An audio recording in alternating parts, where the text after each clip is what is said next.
Meron ka bang mga commemorative coins na katulad po nito lalo na 10 piso? Please message nyo ko at bibilhin ko.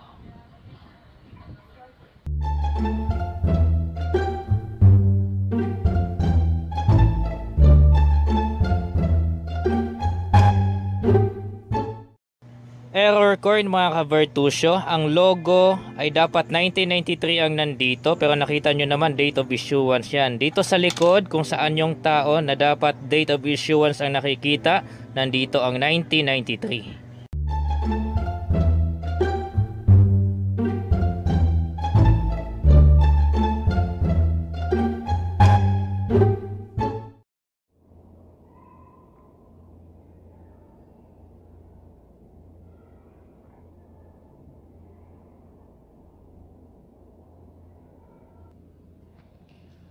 May mga viewers po tayo mga ka-Vertusio na nagtatanong po sa akin kung ano daw ang mapapala ko sa pagkokolekta ng mga coins.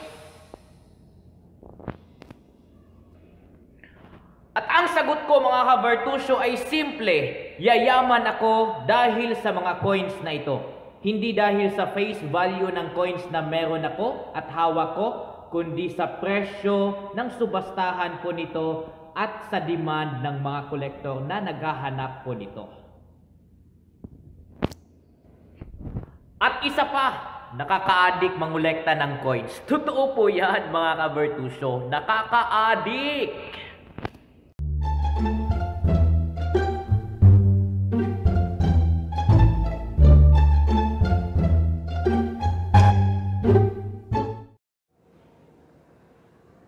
Have been buying NGC 1 peso coin po ito mga ka-Vertusio. Ito ay very rare to find dahil nga po sa maling positioning po ng paglagay ng mint mark po nito.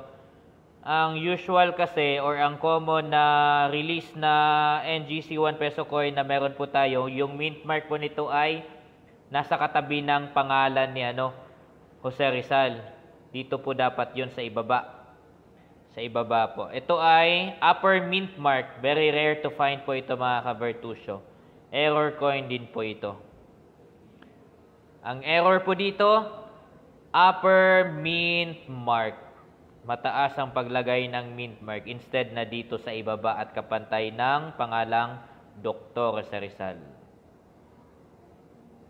Kaya kung meron man kayo, negotiate tayo.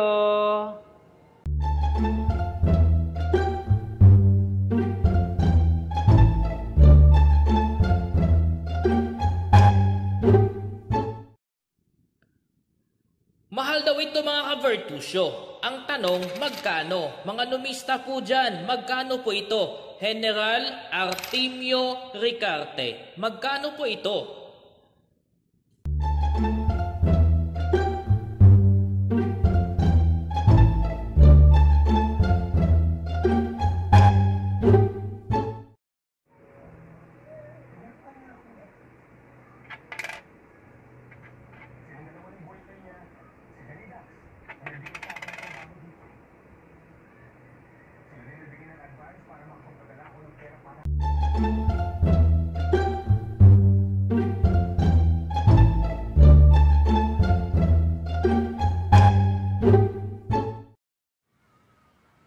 Ito po mga ka-Vertusio ang aking mga collected error coins. Hindi po ito masyadong madami pero masaya na po ako na meron ako mga error coins na ganito. Ganyan. Error coins po ang lahat ng mga ito. Yang dalawang yan ay tinamaan ng shotgun. Ito naman ay upper mint mark. Ito naman ay erase na po sa circulation.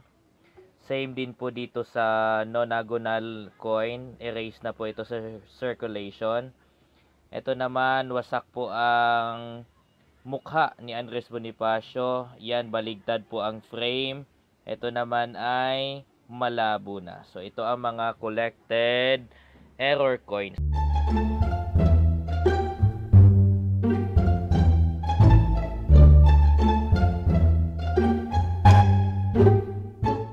You